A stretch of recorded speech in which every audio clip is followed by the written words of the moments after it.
Everything you build starts with what you believe. Not what you say you believe, but what you prove through your actions. And those beliefs, they show up as values. Not just ideas on a poster or a list of words to repeat at team meetings, but as the standard you live by, the truth you stand on, the compass that directs your decisions when the path isn't clear. If your life feels scattered, if your business feels inconsistent, if your results feel unpredictable, start with your values.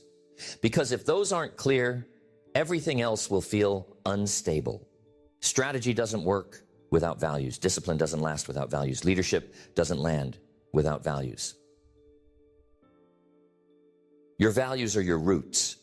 They're what keep you grounded when pressure rises. They're what hold your identity in place when you're pulled in 100 directions. They're what remind you who you are when results fluctuate and expectations change. And the truth is, most people don't take the time to define them. They chase tactics, they chase tools, they chase outcomes, but they don't stop to ask, what do I actually stand for? And without that clarity, they drift, they compromise, they break under pressure. But when your values are real, when they are clear, consistent, and alive in the way you think, move, and lead, everything gets stronger. Your culture sharpens, your relationships deepen, your focus gets tighter, your impact expands. Because now you're not building on noise, you're building on conviction.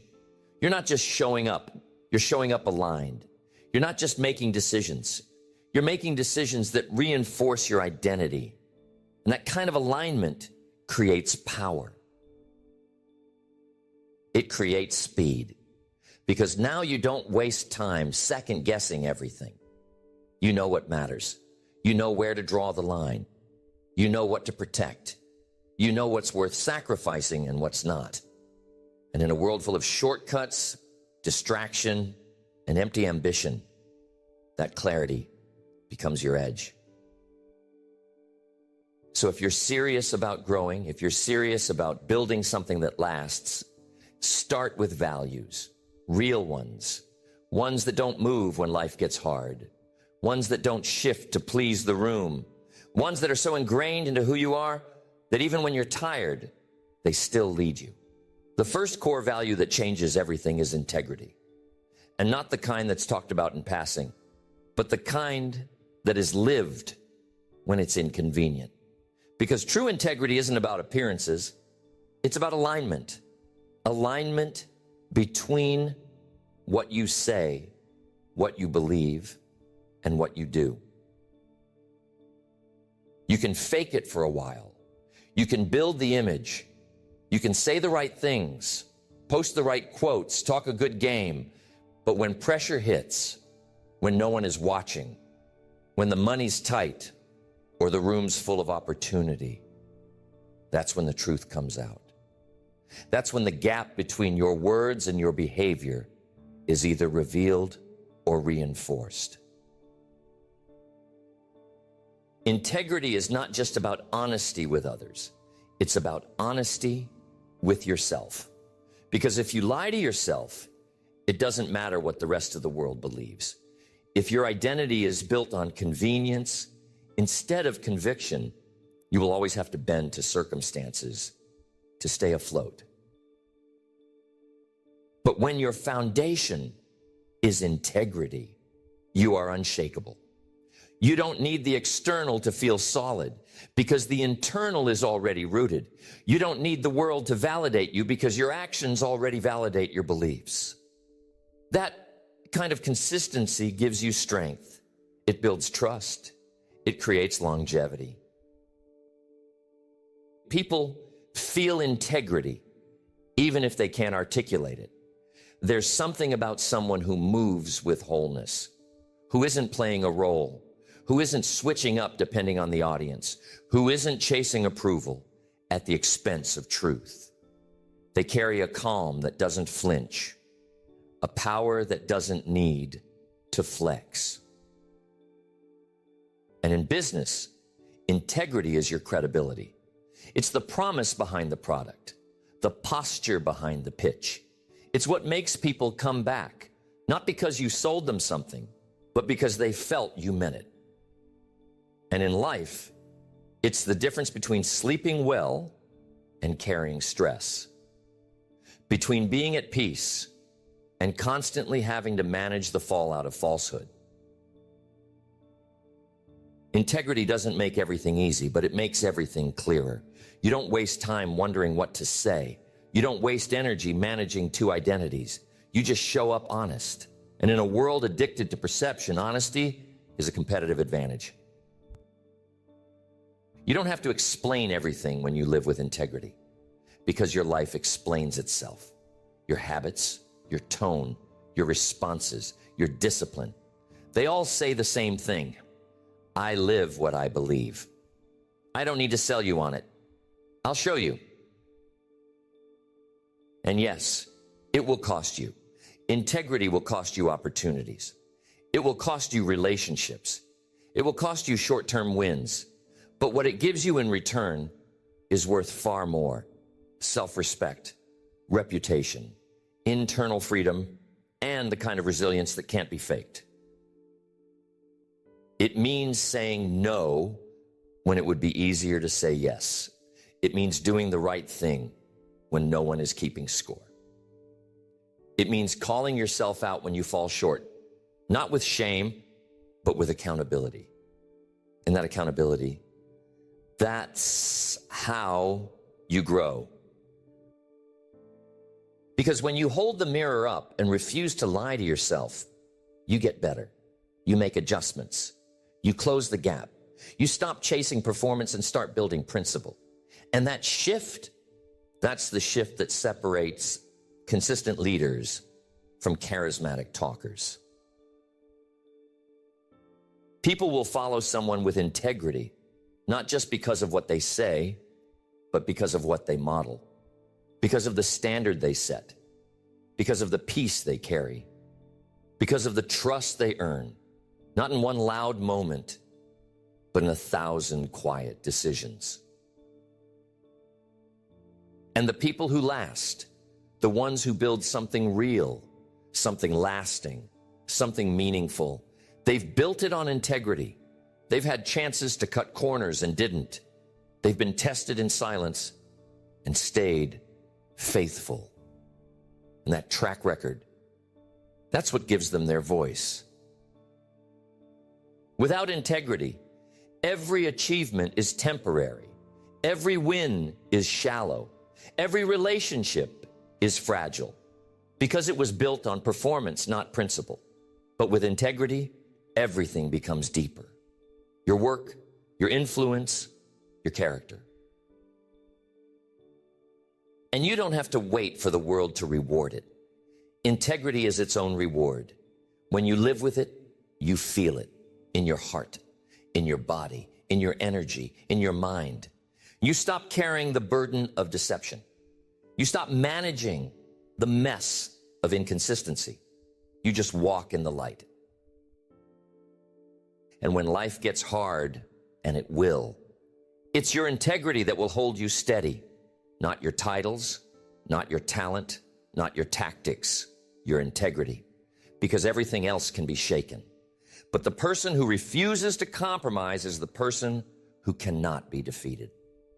Next, the second core value that transforms everything is responsibility, and not the surface level kind. Not just showing up when things go well, but deep, unapologetic, full spectrum ownership of everything you touch, of your outcomes, of your effort, of your energy, of your impact. Responsibility is not about fault. It's about control. You may not be to blame for everything that's happened to you, but you are responsible for what you do with it, for how you respond, for how you grow, for what you build moving forward. You can't build a powerful business or a powerful life on blame. Blame is easy. Blame is cheap.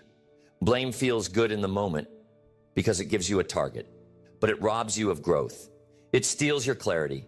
It keeps you focused on everything outside of your control. But when you flip the lens, when you look inward instead of outward, everything shifts.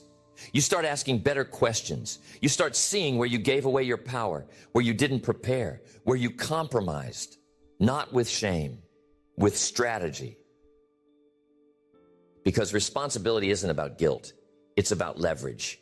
The more you take responsibility for, the more influence you gain, not over other people, over yourself, over your mindset, over your momentum, over your results. And most people never tap into that power. They wait. They wish. They hope circumstances change. They hope someone sees them. They hope things get easier. But the people who win, they don't wait for the world to change. They get better. They sharpen their edge. They own their process. Responsibility is heavy, but that weight builds strength. Because when you carry it consistently, you build something unshakable inside you. A backbone, a center, a core that doesn't collapse every time things go wrong. And things will go wrong. That's guaranteed. What's not guaranteed is how you respond, whether you rise or retreat, whether you take the hit and keep moving, or sit in it, waiting for someone else to make it right. That moment defines who you become. You can have reasons or you can have results, but you cannot have both. The world will give you endless reasons to stop, to complain, to point fingers. But every time you take the bait, you lower your standard. You tell your mind that someone else is in control of your outcome. But when you decide that no matter what happens, you own your effort, you own your follow-through, you own your tone, you own your pace, that's when you become dangerous. That's when you stop getting shaken. That's when you become unbreakable. Responsibility shows up in your decisions, in how you manage your time, in how you respond to criticism, in how you lead your team, in how you treat your family after a long day, in how you follow through on the promises no one else remembers but you. And the people who live this way, the ones who walk into every room and own their energy, own their mistakes, own their words, own their pace, those are the ones who create change. Because people follow responsibility. They trust it. They feel it. Responsibility makes you magnetic. It gives your presence weight. Not because you're the loudest, but because you're grounded. People know you mean what you say. They know you're not looking for a scapegoat. They know that if something goes wrong, you'll step up, not step back. This value doesn't just change your business. It transforms your relationships. It changes your marriage. It changes your leadership. It changes the way your kids see you. Because when they watch you take responsibility for the hard stuff, they learn how to do it too. You become the kind of person who doesn't need to be reminded, who doesn't need to be watched, who doesn't need to be managed. Because you're already managing yourself. You've already taken the weight of what you signed up for and decided, this is mine, all of it. And the best part, responsibility is contagious. When you live it, it raises the standard of the people around you. It calls people higher, not because you preach at them, but because you model what it looks like to own the outcome. You want to build something that lasts? Own it, all of it. The wins, the failures, the lessons, the adjustments, the responsibility to keep getting better. That posture, that's leadership, that's maturity. That's the foundation for anything worth building. Next, the third core value that transforms how you lead, how you build, how you live is discipline. Not the kind that looks good on paper, but the kind that shows up when you don't feel like it. The kind that makes no excuses. The kind that doesn't need to be told twice. The kind that gets it done. Discipline is the bridge between your intentions and your outcomes. It's the only thing that turns vision into reality. You can dream all day. You can set goals. You can make plans. But without discipline, none of it sticks. None of it scales. None of it lasts. And the hardest part about discipline is that it doesn't reward you right away. It's invisible at first. It's boring. It's quiet. It happens in the dark, when no one's watching, when no one's clapping, when no one's validating you. Discipline is inconvenient. It shows up when you're tired, when you're distracted, when the motivation has worn off. It shows up on the days when your emotions say, not today, and your standard says, get it done anyway. And that's what separates the ones who build something from the ones who just talk about it. Everyone wants success. Everyone wants growth. Everyone wants the breakthrough. But only the disciplined are willing to earn it. Not once, but daily, relentlessly. Because discipline is not a personality trait. It's not something you're born with. It's a decision. And it's a decision you make over and over until it becomes identity, until it becomes so much a part of you that skipping the hard thing feels wrong. You can train discipline like a muscle. And like any muscle, it grows with reps, with resistance, with tension, with the choice to stay when you want to quit, with the choice to push when it would be easier to coast, with the choice to build even when you don't see results yet. And that's the key. Discipline lives in delay. It's not about instant payoff. It's about consistency over time. The kind of consistency that most people aren't willing to live with. The kind that stacks quietly and compounds into momentum, into mastery, into results that others can't replicate. People will say you're lucky, but they didn't see the mornings you didn't want to get up, the hours you spent when no one noticed, the meals you skipped, the invites you declined, the reps you did in silence, the sacrifices you made when it didn't feel worth it. That's discipline. Discipline looks like doing the thing without negotiating with yourself. No debate, no discussion, just decision. You don't ask if you feel like it. You've already decided. You do it because that's who you are now. That's the standard. And that standard creates freedom. It frees you from chaos. It frees you from overwhelm. It frees you from the pressure of having to catch up because you've stayed ahead. It frees you from emotional roller coasters because you've trained your mind to move regardless of mood. You want freedom? Earn it through discipline. Not by avoiding structure, but by living in it. By building a rhythm so strong it carries you through every season. The good, the bad, the uncertain. Discipline doesn't change when the weather does. It stays locked in.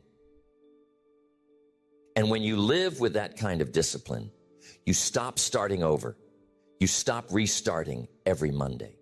You stop binging, then quitting. You stop burning out. Because now you're not sprinting. You're building. You're moving with purpose. Discipline means you don't rise and fall with your feelings.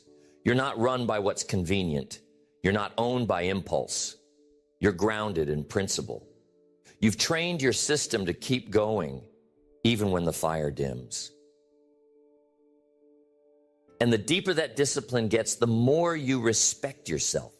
Not because you're perfect, but because you've proven to yourself that you're trustworthy, that you can count on you, that you'll show up even when it's hard, even when it's boring, even when no one knows.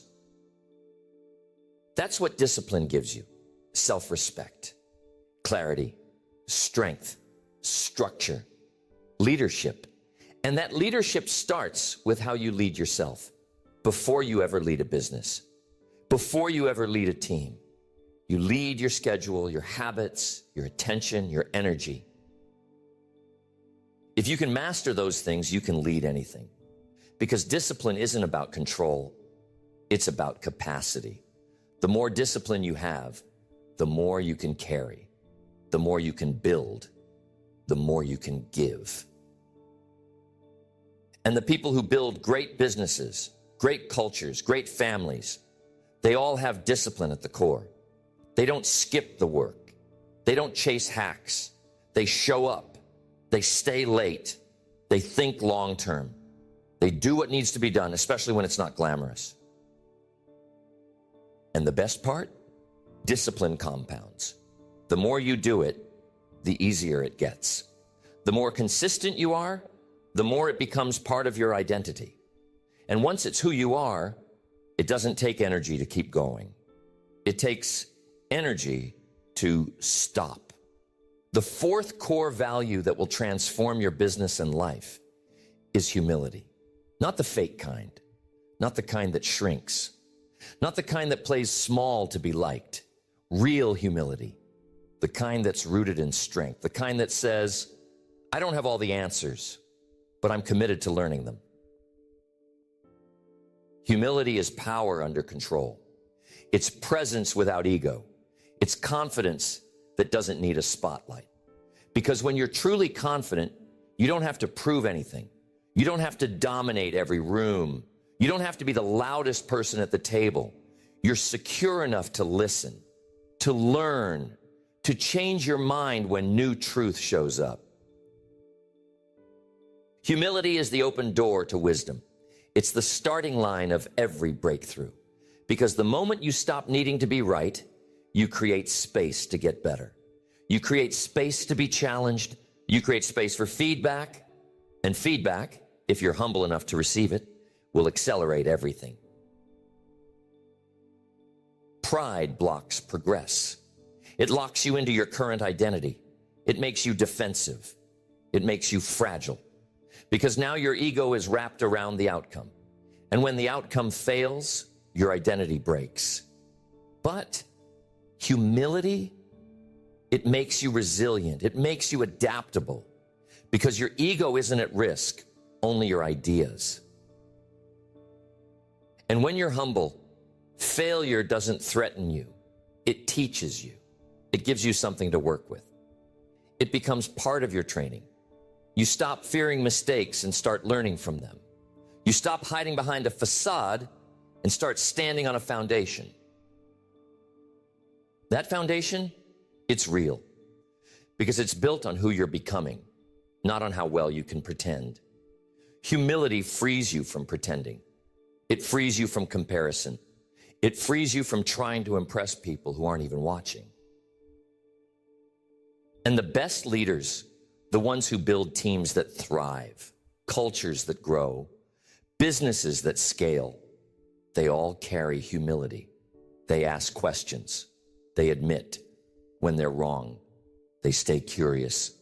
They put the mission above their image.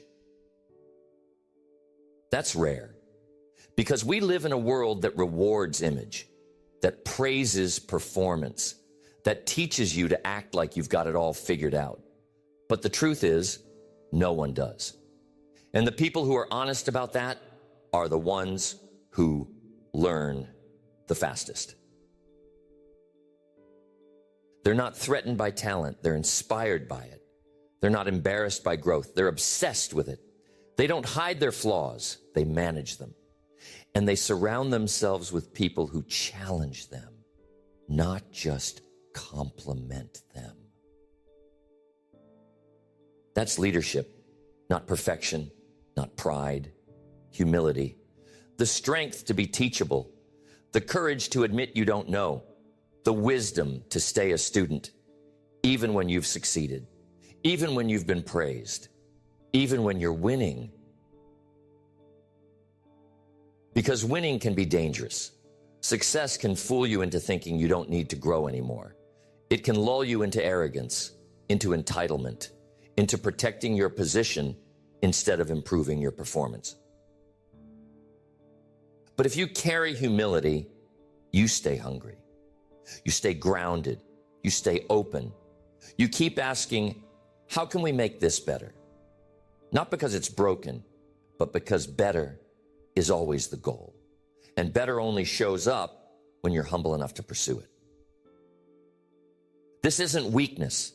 This is strength, quiet strength, the kind that builds trust, the kind that builds culture, the kind that makes people want to follow you because they know you care more about the mission than your own ego. And that humility, it's felt in your tone, in your posture, in how you listen, in how you handle tension, in how you carry authority. You don't have to shout when you're grounded. You don't have to prove when you're aligned. You don't have to defend when your work speaks for itself. The most powerful people in the room are often the quietest, not because they have nothing to say, but because they've trained themselves to listen first. They don't rush to speak. They don't interrupt to impress. They observe. They assess. And when they speak, it lands because it's thoughtful, because it's clear, because it's not about them. You want to be respected? Be humble. You want to build something people want to be a part of? Be humble. You want to lead with influence, not just authority? Be humble. And you don't have to announce it. You live it.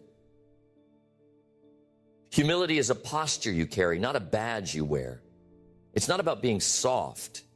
It's about being secure. Secure enough to hold space for others. Secure enough to be wrong. Secure enough to keep evolving.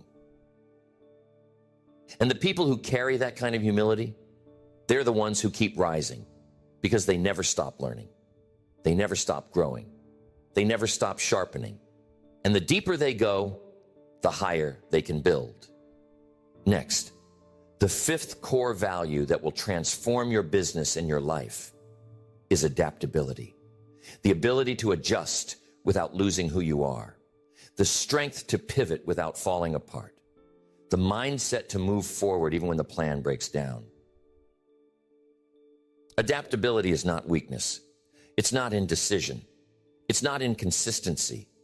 It's intelligence. It's maturity. It's resilience. It's knowing that the world doesn't care how committed you are to your plan because it's going to change anyway.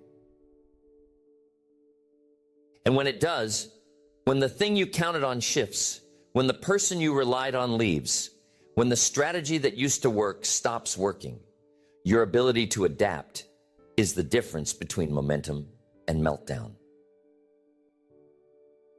Most people collapse not because they're soft, but because they're rigid, because they're so committed to their version of how things were supposed to go, they don't know how to respond when it doesn't look that way anymore.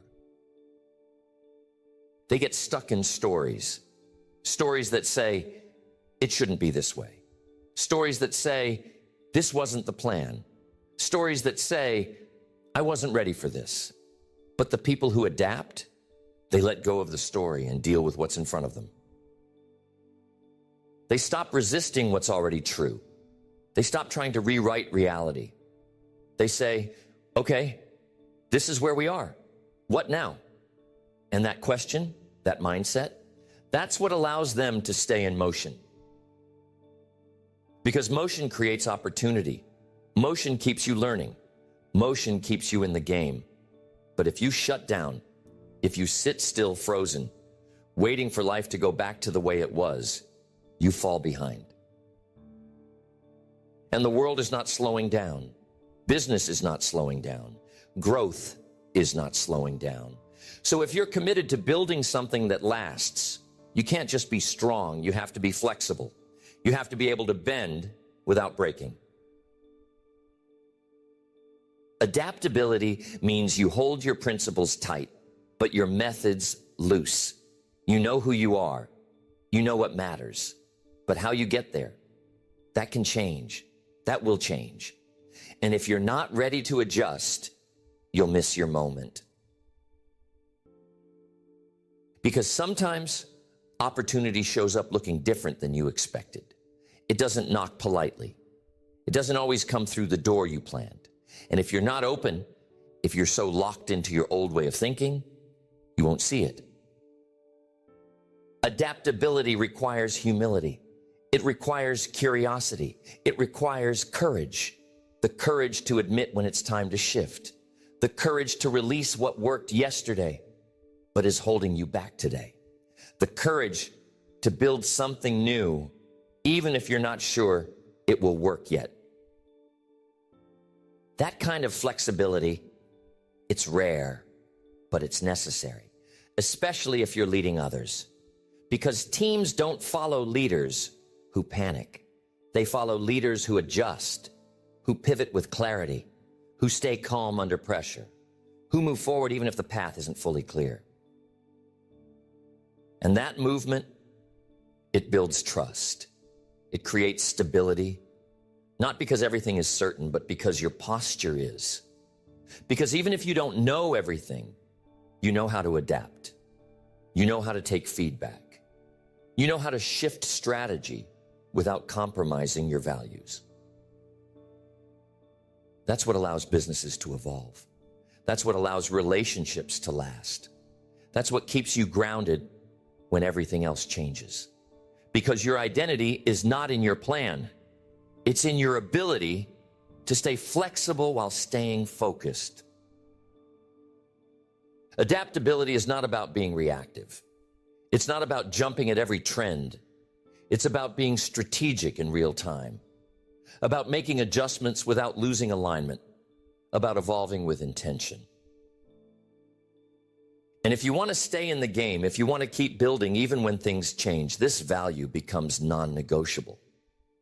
Because things will change, guaranteed. The only question is whether you're equipped to grow with it, or whether you'll try to force an outdated method into a new moment. That's the trap. Holding on to what worked in the last chapter so tightly that you miss what's possible in this one. But when you value adaptability, when you practice it, when you expect it, when you model it, you stop clinging. You start evolving. You start flowing. And the people who can evolve in real time, those are the ones who win. Not just today, long term. Because they're not just focused on being right. They're focused on getting it right. And they're willing to change, to do it. Next, the sixth core value that transforms not just your business, but your life is generosity. Not just in money, in mindset, in time, in energy, in presence. Generosity is not just about what you give. It's about how you live. Because there are people who give to be seen, and then there are people who give because it's who they are. The first kind makes noise. The second kind makes impact. The first kind is performative. The second kind is transformative. Generosity at its core is not about excess. It's not about giving when you have extra. It's about choosing to serve even when it costs you. Choosing to pour out when it would be easier to protect. Choosing to be present when distraction is calling your name. You want to build something lasting? Build with generosity. Lead with generosity. Listen generously. Give people more than they expect. More value, more presence, more depth, and not just in public, behind closed doors, when no one's keeping score. Because business is built on people. Life is built on connection. And people don't follow titles. They follow care. They follow presence. They follow consistency. And generosity is what makes people feel seen. It's what turns a transaction into trust. And this goes beyond money. Generosity is how you show up in the hallway, not just the boardroom. How you treat the person with no power, not just the one with a microphone. It's how you talk about people when they're not around. It's how you hold space when someone is struggling. That kind of generosity, that everyday kind, is rare, but it's powerful. It creates loyalty. It builds culture. It changes people. Not because you told them what to do, but because you modeled what it means to serve, what it means to lead from abundance, not scarcity. Scarcity says, I need to protect what I have. Abundance says, I can create more of what I give. Scarcity says, if I give too much, I'll have less. Abundance says, the more I give, the more value we all experience. And when your mindset shifts to that space, where giving is not a threat but a strategy, you become magnetic. People want to work with you. People want to follow you because they can feel the difference. They can feel that it's not about ego. It's about impact. That's the power of generosity. It expands your influence without forcing it. It multiplies your reach without manipulating it. It creates legacy, not just revenue. And the leaders who understand this, they build organizations that outlast them. They don't just extract value from people. They create value for people.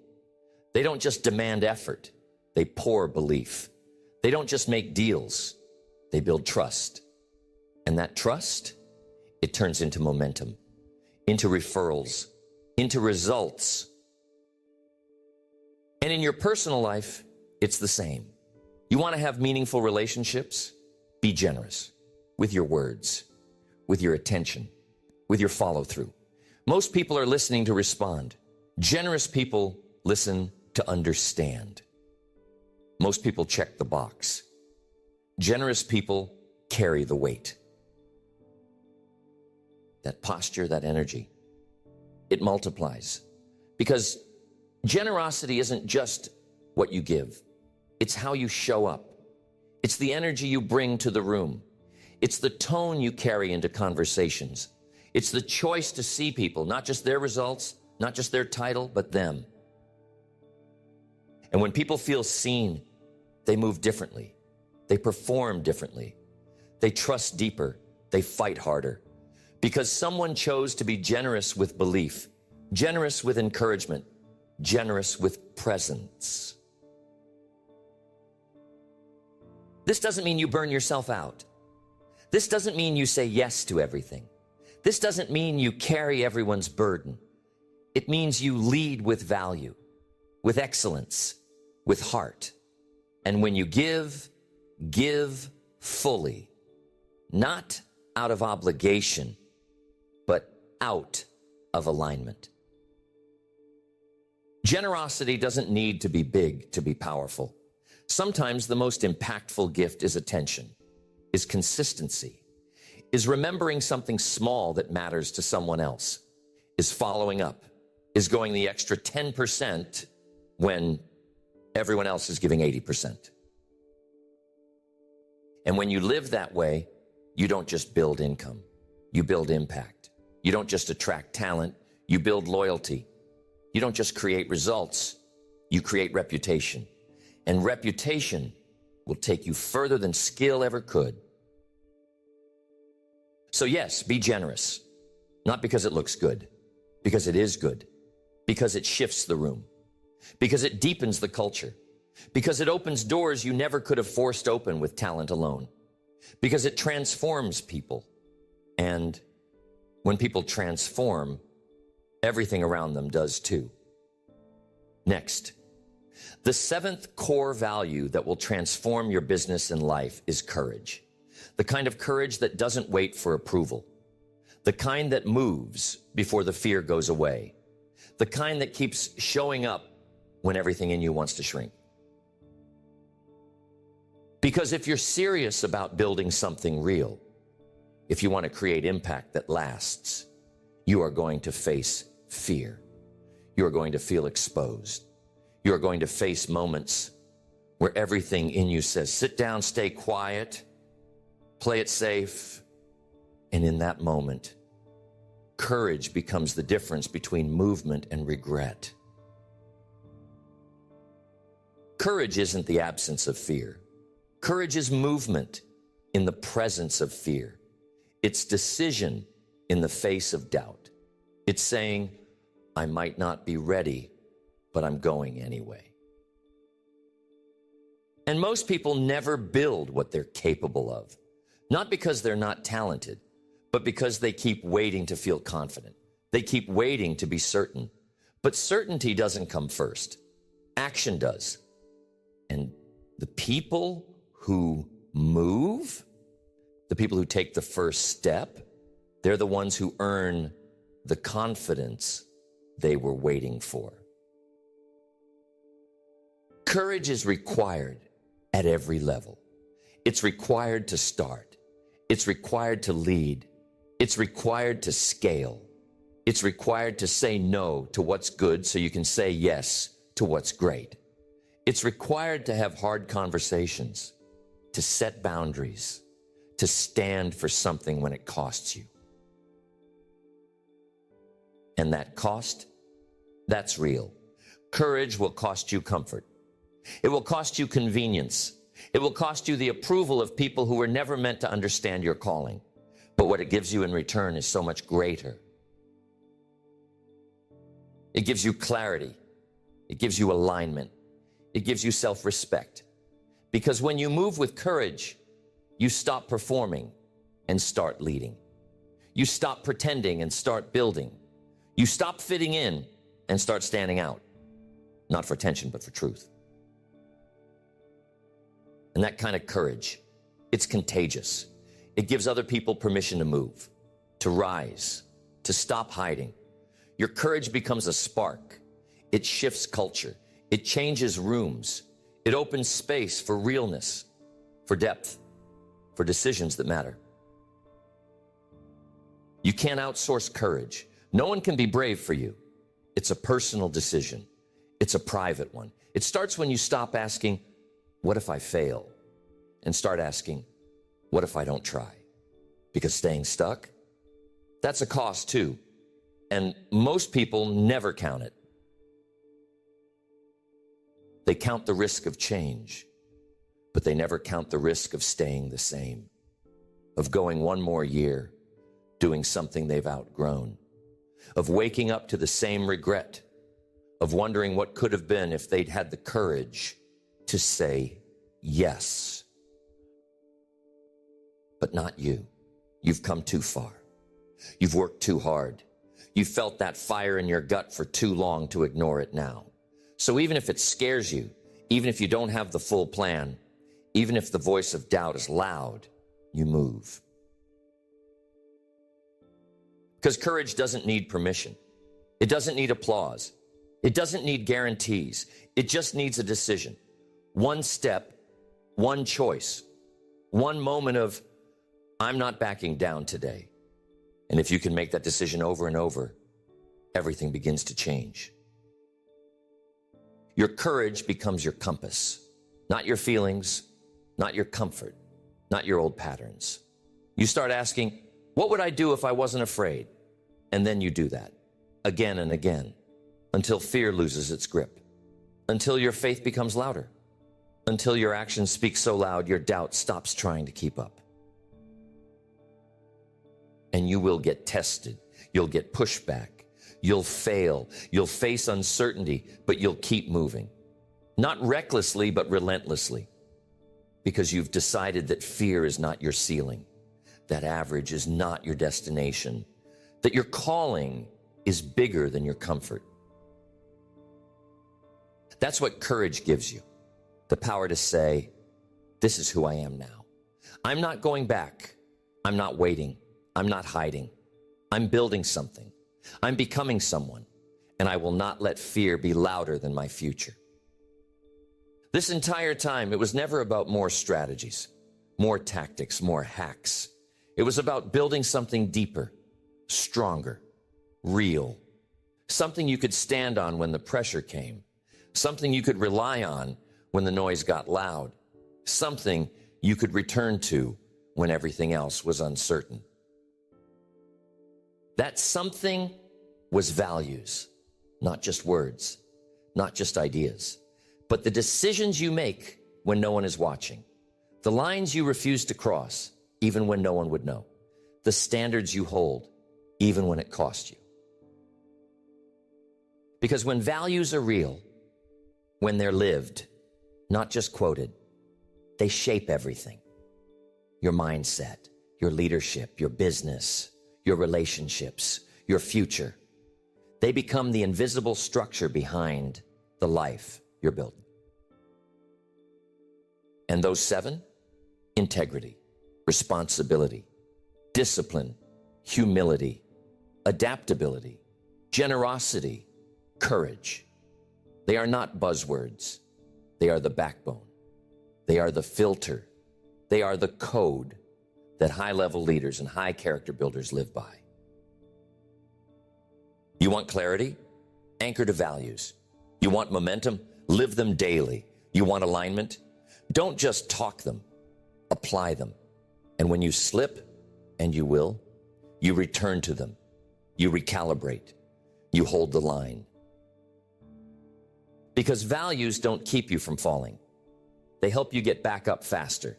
They help you stay on track when emotions pull at you. They help you lead with consistency when others waver. They help you choose the long game when the short term looks shiny. They are your edge. Not because they make everything easy, but because they keep you centered when it's hard. They help you sleep well, lead well, build well, because you're not just chasing results anymore. You're building from truth. And people will feel that in your brand, in your posture, in your conversations, in your presence. Because when you live from values, you don't have to announce your character. It shows up before you speak. So take these 7 and embed them into your team, into your habits, into your morning, into your schedule, into your decisions, into your leadership, into your life, and watch what happens, not overnight, but over time. Because the transformation isn't in one big moment. It's in the repetition, the commitment, the days you live the standard instead of just speaking it. That's where the real change begins. And from that foundation, you don't just build a business. You build a legacy. You build something people can feel, something that lasts, something that changes the people who walk with you, not because of how loud you are, but because of how clear you've become.